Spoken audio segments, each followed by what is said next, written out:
தேவதாந்திரங்களுடைய வரபலத்தினாலே பலப்படுத்தினதான ராவணனுடைய தலைகளை காற்றானது பனங்காயை உதிர்க்குமா போல கீழே தள்ளுகிறான். மறுபடியும் தலை முளைக்கிறது, மறுபடியும் தள்ளுறான். இப்படியே ஒரு நாள் முழுவதும் எம்பெருமான் தள்ளி கொண்டிருக்கிறான். ஏன் தள்ளினான்னா லீலாரசம் அனுபவிக்கா. பெருமாளுக்கு இது லீலாரசம். அதாவது அவனே ராமன் வேறவனுக்கு. ராமன்னா என்ன அர்த்தம் தெரியுமோ? விளையாடுபவன். விளையாட்டு ரமு கிரீடாயாங்கிற தாதுவிலேருந்து ராமகாங்கிற சப்தம் வந்தது. அதனால விளையாட்டில் மகிழ்கிறவன் அல்லவோ அவன். இப்படி லீலாரசம் அனுபவிச்சுட்டு இருக்கான். இந்த தேவர்கள்லாம் என்ன பண்ணா, இந்திராதி தேவர்கள்லாம் ஆகாசத்துல நின்று பெருமாள் மகா அசடா இருக்காரு, இப்படி இவனோட விளையாடிண்டே இருந்தாக்க என்னைக்கு தான் இந்த ராவணன் அத்து போறது, நம்முடைய குடியிருப்பு என்னைக்கு கிடைக்கிறது, நாளைக்கு இந்த மாதிரியே இவன் பண்ணிட்டு இருந்தான்னா நமக்கு அது என்னன்னு நினைச்ச பொழுதோ பெருமாள் தலைபத்து உதிர ஓட்டி ஓர் வெங்கனை உய்த்தவன். ஓர் வெங்கனை ஒரு தடவை செலுத்தினால் எதிரியினுடைய பிராணனை வாங்காமல் திரும்பாததான கணையாம் வெங்கனை, அதை உய்த்தவன். உய்த்தவன்னா பிரயோகித்தவன். பெருமாள் ராவணனே சம்மாரம் பண்ணணும்னு மந்திரங்கள்லாம் சொல்லி இழுக்கலையா, பிரயோகித்தான். அப்படி எடுத்து வச்சான், அது கிளம்பிடுத்து. அகம்படியர்களால் அவனாலும் அடக்க போகாதிரே. புரியுறதா?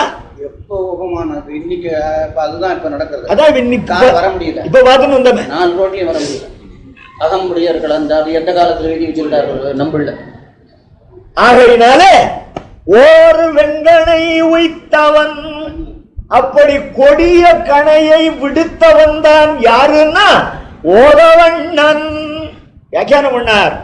ராவணவதம் பண்ணி ஸ்ரீ விபீஷணாழ்வானுக்கு முடிகொடுத்து கிருதகிருத்தியனாய் பிரம்மாதிகள் புஷ்பவிருஷ்டியும் ஸ்தோத்திரமும் பண்ணா தன்னுடைய வீரஸ்ரீ தோற்றா சிரமகரமான வடிவோட நின்ற நிலையை சொல்லுகிறது. ஓதவண்ணன்னா கடல் போன்ற நிறமும் கடல் போன்ற தன்மையும் உடைய பெருமாள்னு அர்த்தம். ஓதம்னா கடல்னு அர்த்தம். இதை இந்த இடத்திலே சொல்லுவானேன் என்ற கேள்வி வந்தது. ராவணனே சம்மதிச்சாச்சு. அப்புறம் என்ன பண்ணா, விபீஷண விதேயம் ஹி லங்கைஸ்வரியம் இதம் கிருதம். விபீஷண ஆழ்வானுக்கு முடிசூட்டினா, முடிசூட்டி வச்சுட்டு அப்பா இந்த விபீஷணனுக்காக இந்த பாடுபட்டோம் ஐயா, முடிஞ்சது ஒரு வழியா அப்படின்னு நினைச்சானா? அல்ல, தன் தலையிலேயே முடி ஏறினார் போல் மகிழ்ந்தான். ஆசிரிதன் ஒருவனுக்கு எம்பெருமான் ஒரு காரியம் பண்ணினான்னா அது அவனுக்கு செய்ததாக எண்ணுவதில்லை, தனக்கே ஆனதாக எண்ணுகிற பெருமாள் அல்லவா. உங்களுக்கு ஏற்கனவே சொன்னேன், அரியணை அனுமந்தாங்க அங்கதன் உடைவாள் பற்ற என்ற பட்டாபிஷேக கட்டத்துல கம்பன் காட்டினான்னு அங்கேயே சொன்னேன். அதுல என்ன பண்ணான் தெரியுமோ? இருந்தாலும் இன்னைக்கு ஞாபகப்படுத்தினாரு. பட்டாபிஷேக பாட்டு அரியணைக்கால திருவடி தாங்கிட்டு இருக்கான், அங்கதன் கத்திய வச்சுட்டு நிற்கிறான், பரதாழ்வான் வெண்கொற்ற குடை பிடிக்கிறான், சத்ருகுனனும் இளைய பெருமாளும் சாமரம் வீசுறாள், சீதா பிராட்டி பக்கத்துல உட்கார்ந்து இருக்காள். சடையப்ப வள்ளல் பரம்பரையிலே வந்த முன்னவர்களில் ஒருவன் கிரீடத்தை எடுத்து வசிஷ்டன் கொடுக்கிறான். வசிஷ்டன் கிரீடத்தை சூட்டினான். பாட்டுல இருக்கு. யாருக்கு சூட்டினா? யாருக்கு பட்டாபிஷேகம்? இல்லையே, இல்லையே. அரியணை அனுமன் தாங்க அங்கதன் உடைவாள் பற்ற இருவரும் கவரி வீச வரதன் வெண்குடை கவிக்க விரை செறி குழலி ஓங்க வெண்ணையூர் சடையன் தன்ன மரபுளோர் கொடுக்க வாங்கி வசிட்டனே புனைந்தான் மௌலி. அவ்வளவுதானே தவிர ராமன் தலையிலன்னு சொல்லல. ஏன் சொல்லாமல் விட்டு விட்டான்? அதுக்கு பலவேறு விதமான காரணங்கள் இருக்கின்றன. அதுல ஒன்னே ஒண்ணு என்னன்னா, எம்பெருமான் கிரீடம் சூடிக்கிறத விட எம்பெருமானுடைய அடியான் கிரீடம் சூடிட்டானே திருவடி, பெருமாளுடைய திருவடியையே தன்னுடைய திருமுடிக்கு கிரீடமாக அவன் சூடிக்கொண்ட பிறகு இந்த திருவடியை விட உயர்ந்த முடி கிடையாது. இவனுக்கு எதை வைப்பது ஒரு அர்த்தம். இரண்டாவது அர்த்தம் என்னன்னா, இந்த ராம பட்டாபிஷேகங்கிறது என்ன தெரியுமா? பட்டாபிஷேகத்தை கேட்கிறவன் தலையிலெல்லாம் முடி வச்ச மாதிரி இருந்தது. ராமனுக்கு மட்டும் இல்ல, ஸ்ரீராமனிடத்துல பக்தி உள்ளவாள் அத்தனை பேர் தலையிலையும் முடிசூட்டினார் போல் இருந்தபடினால் இன்னான் என்று குறிப்பிடவில்லைன்னு அர்த்தம் பண்றாள். அது நிறைய அர்த்தம் உண்டு.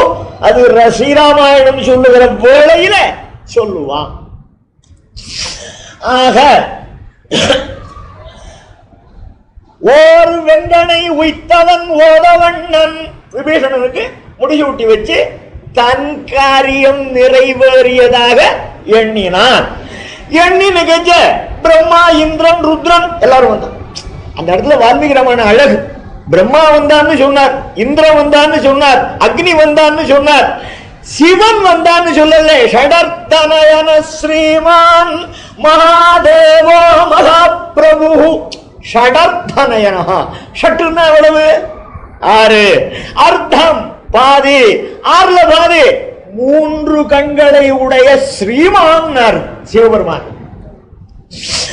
ஏன் அது பிரம்மாவுக்கு இடாத ஸ்ரீமத் சப்தம், இந்திரனுக்கு இடாத ஸ்ரீமத் சப்தம், இந்த சிவபெருமானுக்கு மட்டும் ஏன் இட்டார்கள் என்றால், இந்த சிவபெருமான் ஒரு பிரம்மாதி தேவர்கள்லாம் என்ன பண்ணா, பெருமாளே வந்த காரியம் முடிஞ்சு போச்சு, நீ யாரு தெரியுமா? ஏகசிங்கவராகஸ்துவம் பவான் நாராயணோ தேவா. பிரம்மா சொல்றான், நீர் நாராயணன், நீர் ஒத்தை கும்புடைய வராகமாக திருவவதாரம் பண்ணினீர்.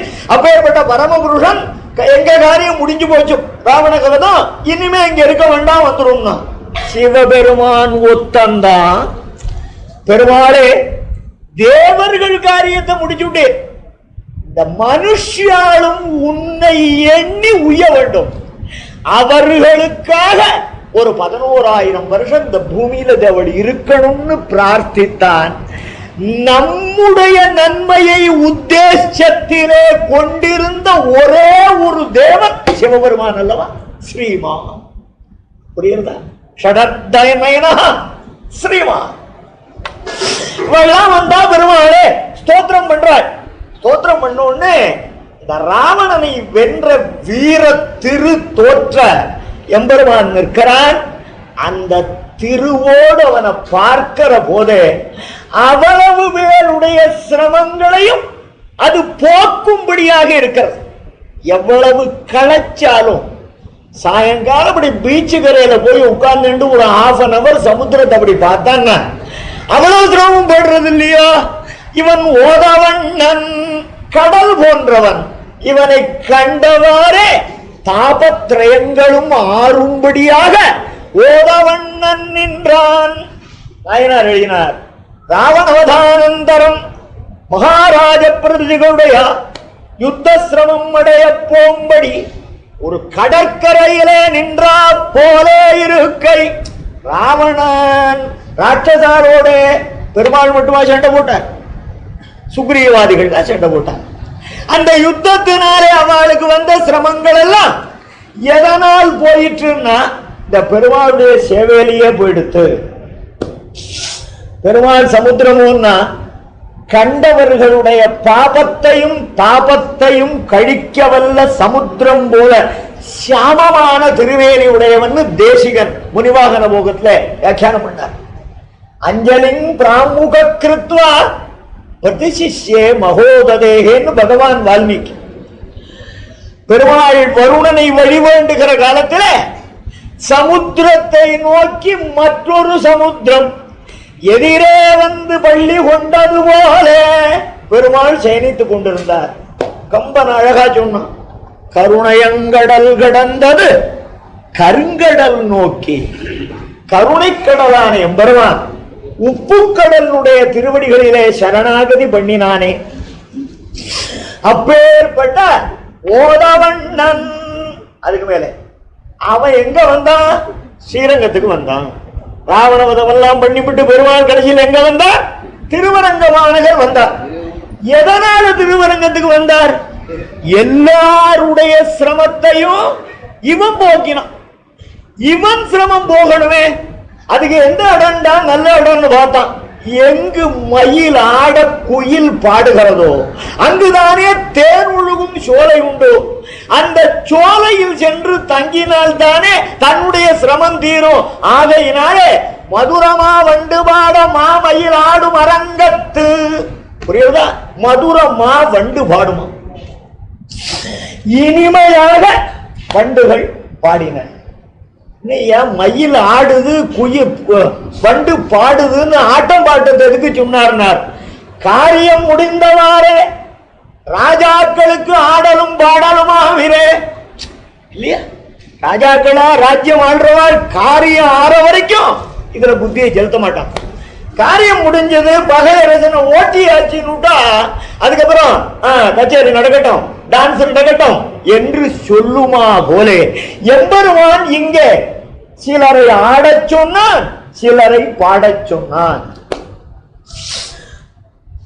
மதுரமா வண்டு பாடா வியாக்கியானம் பண்ணார். கோவிலில் சோலைகள் நித்திய வசந்தமாய் மதுஸ்பீதமாயிருக்கையாலே அந்த மதுவை கழுத்தே கட்டளையாக பானம் பண்ணி அந்த ஹர்ஷத்துக்கு போக்கு வீடாக வண்டுகள் கலவியால் வரும் அருமையில்லாமையாலே பாட்டை மதுரமாக பாடி தென்னாதனாவென்னும். அர்த்தம் புரியுறதோ? திருவரங்கம் பெரிய கோவில்லே என்றுமே வசந்த காலம். அங்க கிரீஷ்மா வருஷா ருது இதெல்லாம் கிடையாது, என்னைக்குமே வசந்த ருது. அந்த வசந்த ருதுவாக இருந்தபடினாலே எப்பொழுதும் தேன் பெருகி கொண்டே இருக்கிறது. இந்த வண்டுகள் அந்த தேனை கழுத்து வரையிலும் பருகிவிட்டு அதனால் விளைந்த மகிழ்ச்சிக்கு போக்கு வீடாக வண்டுகள் தென்னா தென்னா தென்னா என்று பாடுகின்றன. இப்படி பாட்ட கேட்டது சிந்துக்கு ஆடுவாரை போல மயில்கள் இங்கே ஆடத் தொடங்கின. எந்த நிலையில இருந்தாலும் பெருமாள்கிட்ட பாடுவதும் ஆடுவதுமாக நிற்பவர்கள் உண்டு. எங்கே? பராவஸ்தனான போது நித்தியர்களும் முக்தர்களும் இவனை அனுபவித்து என்று கழிப்பர்கள். சிவைகுண்டத்துல நிச்சசூரிகள் முக்தர்கள்னு ஆத்மாக்கள் இருக்கா. அவெல்லாம் பகவான அனுபவிக்கிறான்னா ஏதோ சக்கர பொங்கல் பண்ணா இவ்வளவு சாப்பிட்டோம், அண்ணா இருக்கு இன்னும் கொஞ்சம் போடும், ஒரு ஊறுகாயை தொட்டு கொஞ்சம் கொஞ்சமா காரத்தை தோண்டுன்னா கொஞ்சம் கூட இறங்கும் சக்கர பொங்கல் சொல்லி வைக்கிறேன். தோட்டாது நல்ல காரமான சட்னியை அப்படி தொட்டு சாப்பிட்டா இறங்கிடும், அப்புறம் ஏந்திருக்க முடியாது. அது வேற. அப்படியாக இந்த நித்தியசூரிகள் பகவான அனுபவிக்கிறாள்னா அந்த அனுபவம் எல்லாம் மீறி போயிடுறது. பகவத் அனுபவ ஆனந்தம் எவ்வளவுன்னு யாரு சொல்ல முடியும்? ததோ பகவதா ஸ்வயமேவாத்ம சஞ்சீவனேனா சஸ்மிதமாகூயா சமஸ்த கிளேசாபகம் நிரதிசய சுகாவகம் ஆத்மீயம் ஸ்ரீமத் பாதாரவிந்த யுகலம் சிரசி கிருதம் தியாத்வா அமிர்தசாகர அந்தர்நிமக்ன சர்வாவயவகா சுகமாசீதா மதுர ஸ்னிக்தயா மதுரயாகிரா ஸ்நேக கர்ப்பேன பிரேமான்விதேன மாதுர்யேன கடாட்சேன என்றல்லவா எம்பெருமானுடைய அனுபவம். அந்த அனுபவத்தை பண்ணி பண்ணி பண்ணி அதிகமா நல்லா கவனிங்க. சாப்பாடை இறுக்கி விடுற வச்சுங்க, தன்னை அறியாதே வாயிலேருந்து வார்த்தை வரும்.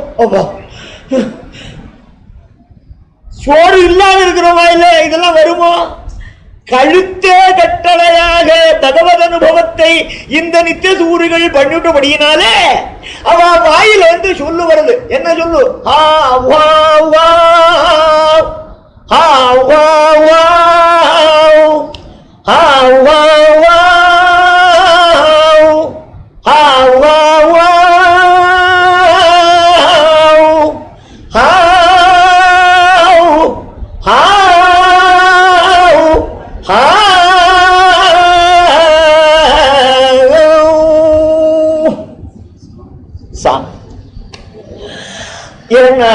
ஸ்ரீவைகுண்டத்துல எல்லாரும் சாமகால் தான். அங்க ஜாதி உண்டா, வர்ணம் உண்டா, ஆசிரமம் உண்டா? ஏன் சாமகாலா இருக்கா அப்படின்னா சர்வேஸ்வரன் சாமகன். அவனை என்ன சொன்னான் கீதையில? வேதானாம் சாமவேதோஸ்மி. ஆகையினாலே அங்க சாமதானம் பண்றாங்க. அங்க அப்படி அவதீர்ணனான போது பெருமாள் அங்கேருந்து ராமனாக அவதாரம் பண்ணா, கிருஷ்ணனாக அவதாரம் பண்ணான். இந்த ராமாவதாரத்துல ஆறு பாடினாள், ஆறு ஆடினாள். காயந்தி கஜிது பிரணமந்தி கஜிது நிருத்யந்தி கஜிது. ஆறு பாடுறாள் ராமன் முன்னால. குரங்குகள் பாடுறது ஆடுறது அந்த கழிப்புல. ஸ்ரீகிருஷ்ணாவதாரத்துல கேட்கணுமா?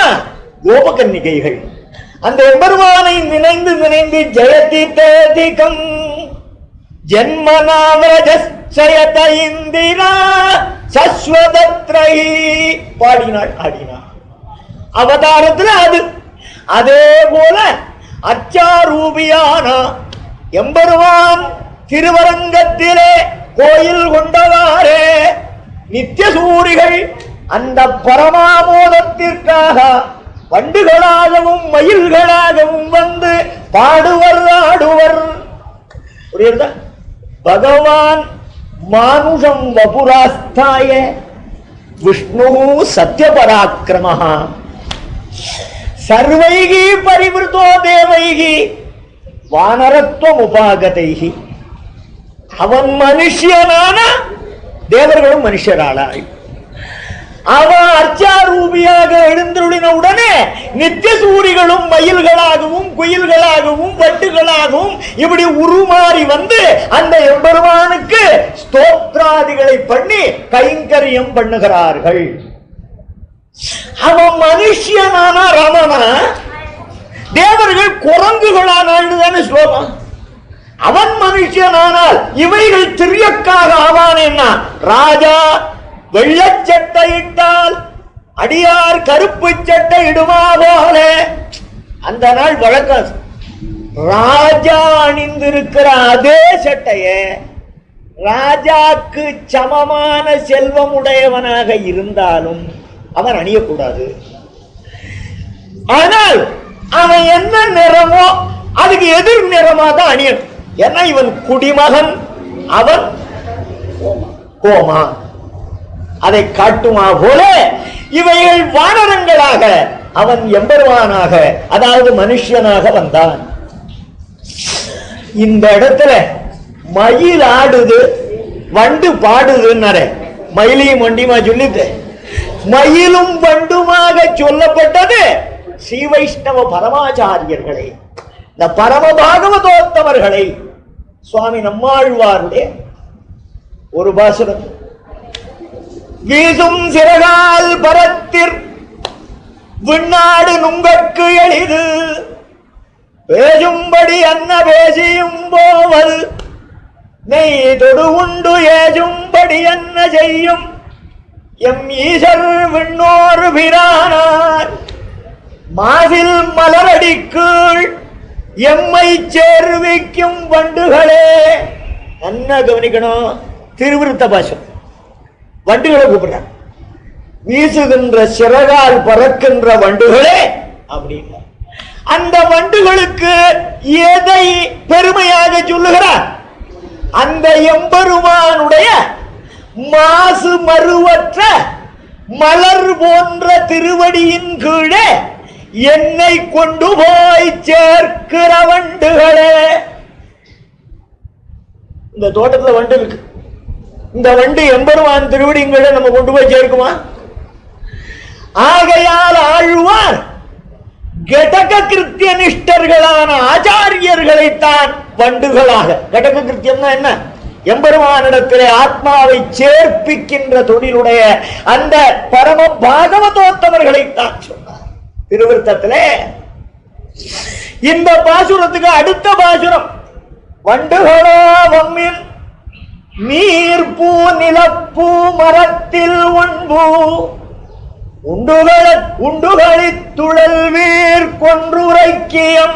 வண்டுகளே வாருங்கள், நிலத்தில் பூத்த பூ, நீரில் பூத்த பூ, நீர்பூ நிலப்பூ, மரத்தின் மேலே பூத்த பூ, இந்த மூன்று பூக்களிலும் உள்ள தேனை பருகி கழிக்கின்ற வண்டுகளே வாருங்கள், உங்களுக்கு ஒன்று சொல்லுகிறேன்னு சொல்றார்.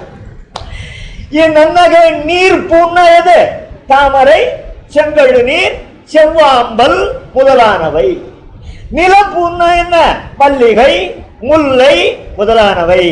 மரத்தில் உண்பு புன்னை, பாதிரி இவைகளெல்லாம் மரத்து பூக்கள். இங்க ஆழ்வாருக்கு இதுவா விவட்சிதம் அல்ல. நீர்பூ என்றால் எதை சொல்லியது? க்ஷீராப்திசாயியான வியூகவாசுதேவன் நீரில் பூத்த பூ திருப்பார்க்கடல் நாதன். நிலப்பூ பூமியிலே அவதரித்து சஞ்சரித்த விபவாவதார மூர்த்திகள். மரத்தில் ஒன்பு வானத்தில் எட்ட முடியாமல் இருக்கிற பராவஸ்தையான ஸ்ரீவைகுண்டநாதன். ஆக பரவியூக விபவ மூர்த்திகளின் அனுபவத்திலே ஊன்றி இருக்கும் அடியார்களை வண்டு என்றாரே தவிர வண்டுகளையா சொன்னார்? யோஜனை பண்ணி பார்க்கணும். திருவாய்மொழியிலே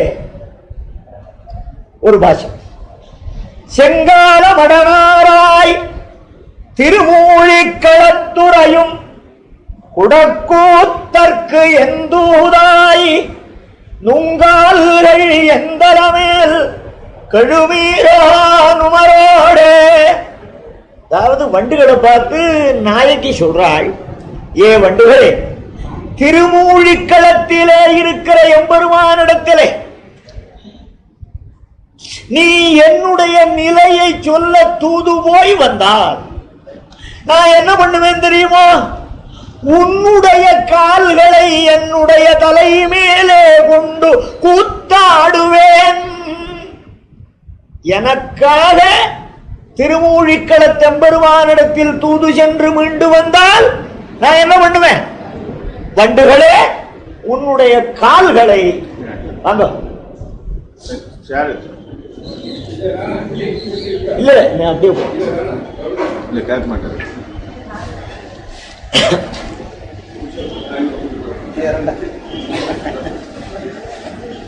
வண்டுகளே, உன்னுடைய கால்களை என்னுடைய தலை மேல் வைக்கிறேன்.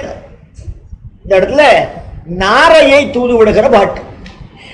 ஆழ்வார் மயர்வர மதிநலம் அருளப் பெற்ற ஆழ்வார், தத்துவ விவேகமுடைய ஆழ்வார், சிதஜிதீஸ்வர தத்துவத்திரைய ஞானமுடையவரான ஆழ்வார் கேவலம் நாரை என்ற ஒரு அற்ப பறவையினுடைய காலையா தலைமேல் வைத்துக் கொள்ள குதூகலிப்பார். கொஞ்சம் யோசனை பண்ணி பாருங்க.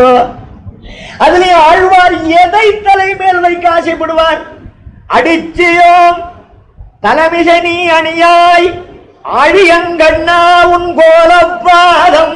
சர்வேஸ்வரனுடைய திருவடிகளை தலைமேல் தாங்குவதில் குதூகலமுடைய நம்மாழ்வார் நாரகால விரும்புகிறார். விரும்பினா எதை விரும்பணும்? பெருமாள் திருவடிகளை விட உயர்ந்த திருவடிகள் இருந்தால் அதை தாங்க ஆசைப்படுவர். அது எதுன்னா ஸ்ரீ வைஷ்ணவர்களுடைய சரணாரவிந்தங்கள். ஆச்சாரியனுடைய திருவடிகள் எம்பெருமானுடைய திருவடியை விட உயர்ந்தது. ஏன்னா நாம் அனைவரும் எம்பெருமான் திருவடியை பெற்றுகிறோம். எம்பெருமான் திருமந்திர தாரணம் பண்ணுகிற ஆச்சாரியனுடைய திருவடியை அவன் பற்றுகிறான் அல்லவோ. தன்மந்திரம் பிராமணாதீனம் பிராமணாக மம தேவதாகான் எம்பெருமானுடைய திருவாக்கு. குஜேலனுடைய திருவடியை அவன் பிடிச்சான், நாம பிடிச்சோம். இப்படி எடுத்துட்டே போலாம். அது கிடக்க ஆக பரம பாகவதர்கள் தங்கள் பரிவாரத்தோடு வந்து தன்னுடைய தலை மீது திருவடியை வைக்க வேணும்னு பிரார்த்திக்கிறேன்.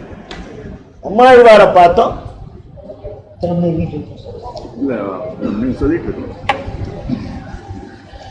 திருமங்கையாழ்வாருடைய ஒரு பாசுரம், செங்காலமடனாராய் என்கிற பாசுரத்துக்கு முன்னே வண்டுகளை இறக்கிறார், வண்டுகளை பிரார்த்திக்கிறார். என்ன? அருகால சிறுவண்டே தொழுகேன் உன்னை, ஆறுகாலுடைய சிறிய வண்டே உன்னை தொழுகிறேன்னு இதுக்கு அர்த்தம். கொஞ்சம் கவனிங்க. வண்டுக்கு 6 கால்கள் உண்டு என்பது சாதாரணம். அங்க வர்றார் 2 கால் மனுஷன் போறான். இதுல ஏதாவது பெருமை இருக்கா? மனிதன் 2 கால் தான். அங்க வர்றான் ஒத்த கால் மனுஷன் போறான்னா அங்க ஒரு விசேஷம் இருக்கு. இருக்க வேண்டிய 2இல் 1 இல்லைங்கிறதாவது தேர்ப்பு. அங்க பாரு 3 கால் மனுஷன் போறான்னா 2 தானே உண்டு, 3 காலாமே ஆஹா என்று ஆச்சரியத்துக்கான இடம் இருக்கு. 6 கால் வண்டுக்கு அசாதாரணம், இயல்பு. அப்ப அருகால என்று அந்த விசேஷனம் அடை இட வேண்டிய அவசியம் என்ன? 2 காலாகவுமா 4 காலாகவுமா? இவளுக்காக எம்பெருமானிடம் விரைந்து செல்வதற்கு உறுப்பாக 6 கால்கள் இதற்கு இருக்கின்றனவே, என் பாக்கியமே பாக்கியம் என்று நாயகி கொண்டாடுகிறாள்னு பூர்வாச்சாரியர்கள் சித்தாந்தம். புரியுறது உங்களுக்கு? தூர்ந்து விடுகிற பெண் பிள்ளை வா பெருமாள்கிட்ட என் நிலைய வேகமா போய் சொல்றதுக்கு இந்த வண்டுகளுக்கு 6 கால்கள் இருக்கின்றனவே.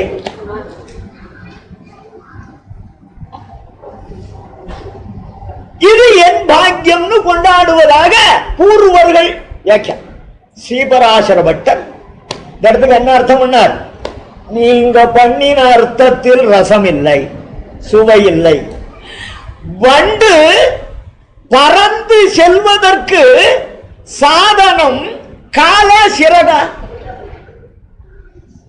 சிறகுதானே தவிர கால் அல்ல.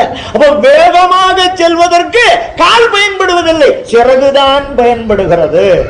2வது மேல என்ன இருக்கிறது? தொழுதேன் உன்னை என்ற பதம் இருக்கிறபடியினாலே இந்த வண்டுக்கு தன்னுடைய தலையிலே வைப்பதற்கு 6 கால்கள் இருக்க பெற்றனவே என்று சொல்லுகிறாள். போவதற்கு சாதனமான சிறக சொல்லல, என் தலையில தாங்க 6 கால் இருக்கே. அதாவது ஆச்சாரியவது ஆச்சாரிய புத்திர ஆச்சாரிய தாரேஷுச்ச விருத்தின்னு சாஸ்திரம். ஆச்சாரியன், ஆச்சாரிய புத்திரன், ஆச்சாரிய பத்னி ஆக 3 பேருக்கு எவ்வளவு கால்? 6 கால். அந்த 3 பேருடைய 6 காலுமே தலையில் தாங்கப்பட வேண்டியவை என்பதைத்தான் குறிப்பிட்டார். தக்க மரத்தின் தழிசினை ஏறி தம்வாயில் கொக்கின் பிள்ளை வெள்ளிர உண்ணும் குறுங்குடியே என்று திருமங்கையாழ்வாருடைய திருக்குறுங்குடி பாசுரம்.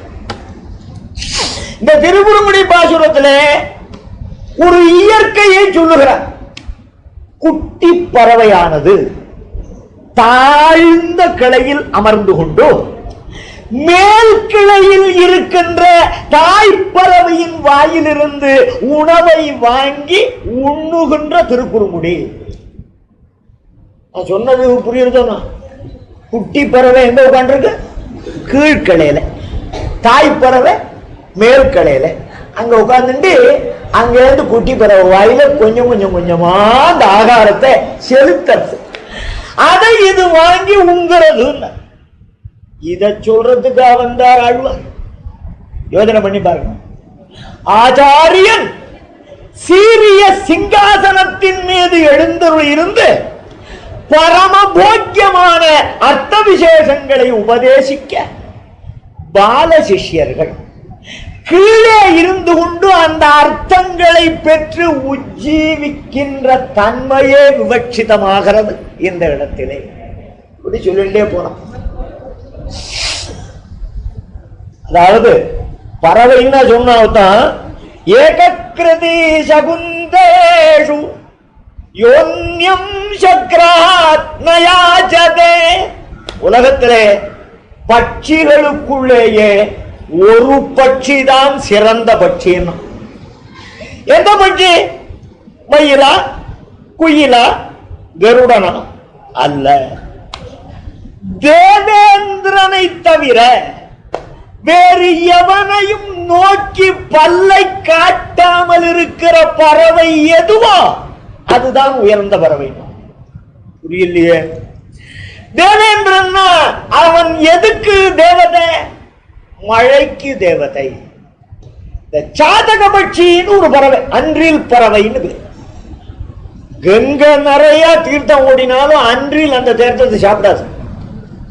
எதை எதிர்பார்த்துட்டு இருக்கோம்? இந்திரன் ஆணையால் மேகம் எப்ப மழை பெய்ய போறதுன்னு மழை துளி விளைச்ச அந்த தீர்த்தத்தை சாப்பிட்டு மறுபடியும் மழை வருமளவும் ஜீவித்திருக்குமே தவிர இன்னொரு தீர்த்தத்தில் வாய் வைக்காது. அதுக்குதான் சாதக பட்சின்னு பேர். அதுக்குதான் சகுந்தம்னு பேர். நதி, குளம், குட்டை, ஏரி எதிலும் வாய் வைக்காத அந்த அன்றில் பறவையை போல சர்வேஸ்வரனை தவிர வேறு எவனிடத்திலும் சென்று பல்லை காட்டாத பறவை காந்திகளே பறவைகள். நயவேன் ஒரு தெய்வம் நான் நிலத்தே சில மானிடத்தை புயலே என கவி போற்றி செய்யேன் பொன்னரங்கமென்னில் மயலே பெருகும் எம்மிரமானுஷன் மண்ணு மாமலத்தாள் அயரேன் அருவினை எவ்வாறு என்னை அடற்பதுவே சில மானிடத்தை புயலே பொன்னே என்று யான் கவி போற்றி செய்யேன் ஒரு தெய்வம் இந்நானிலத்தில் நயவே. புரியுறதோ?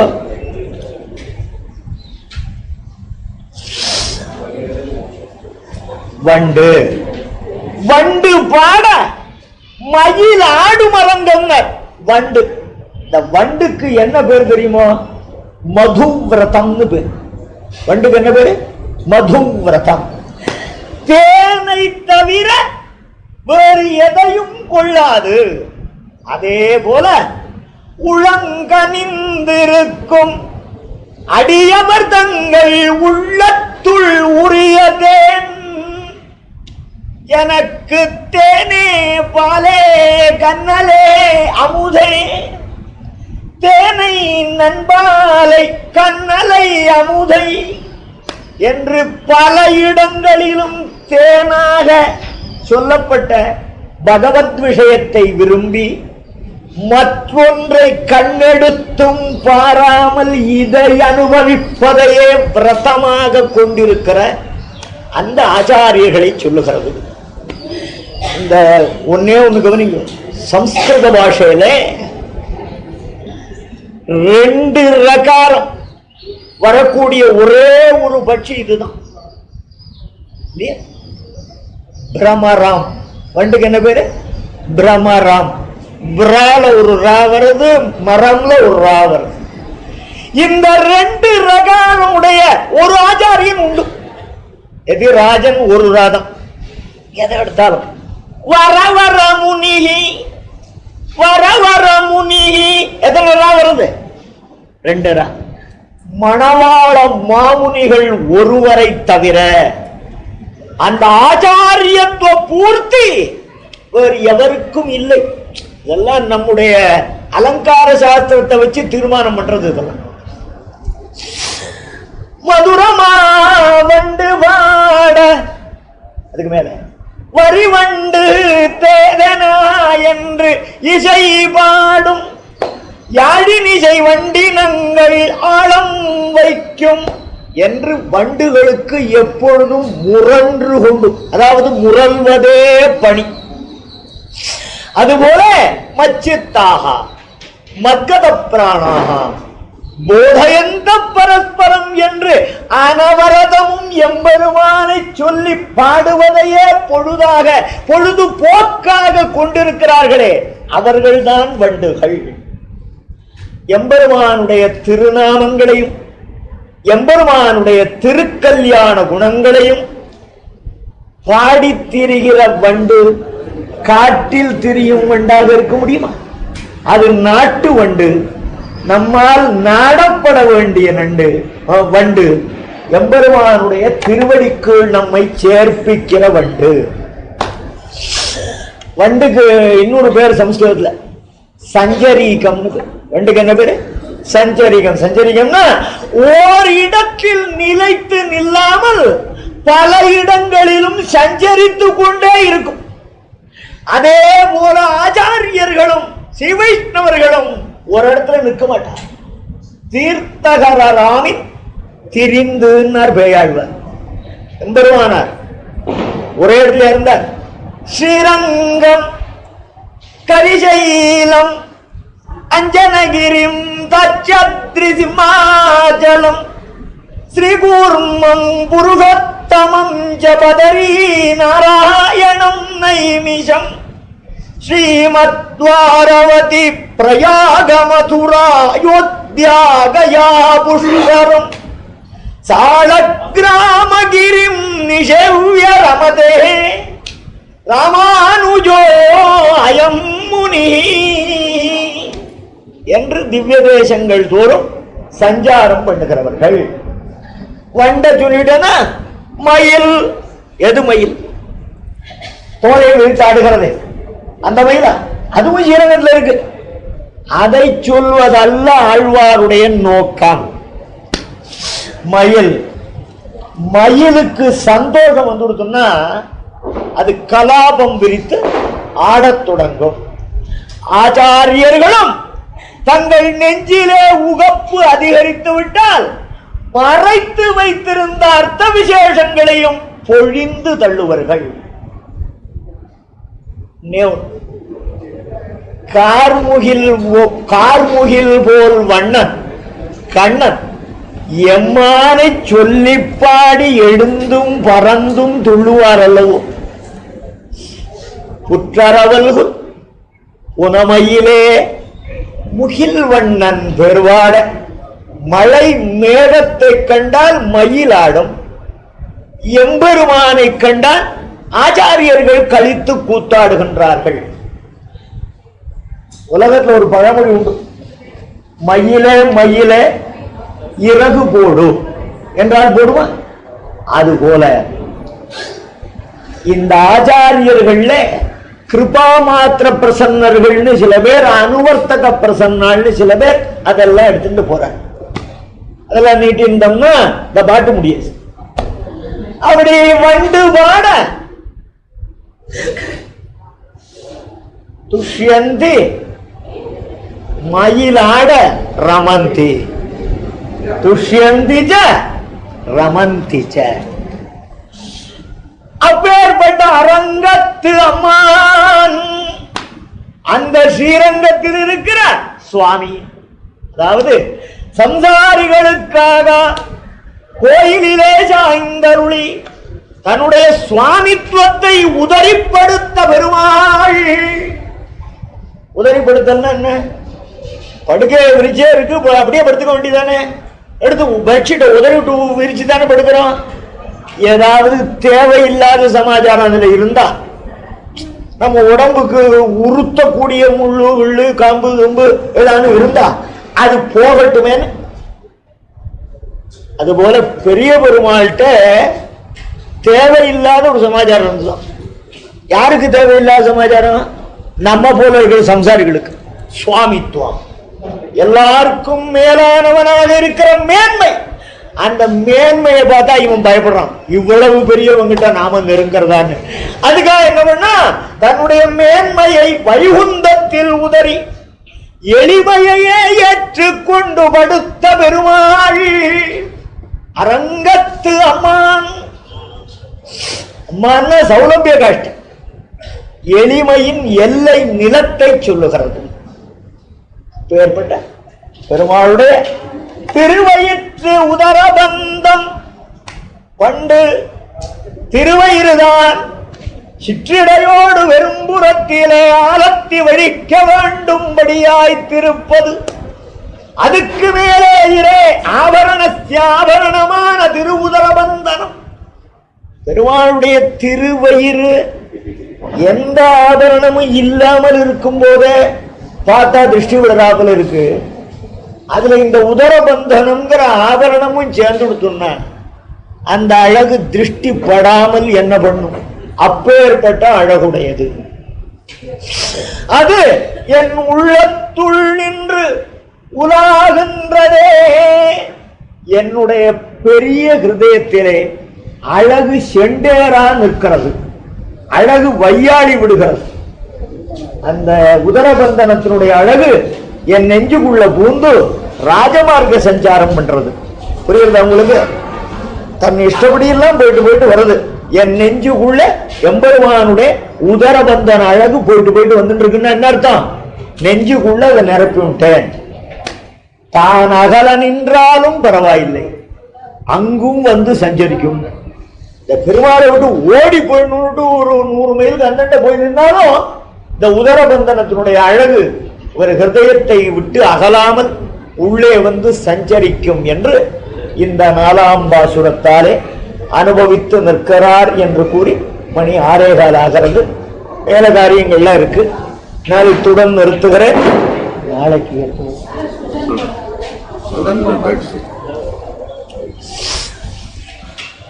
ஆழ்வார் எம்பெருமானார் ஜீயர் திருவடிகளே சரணம்.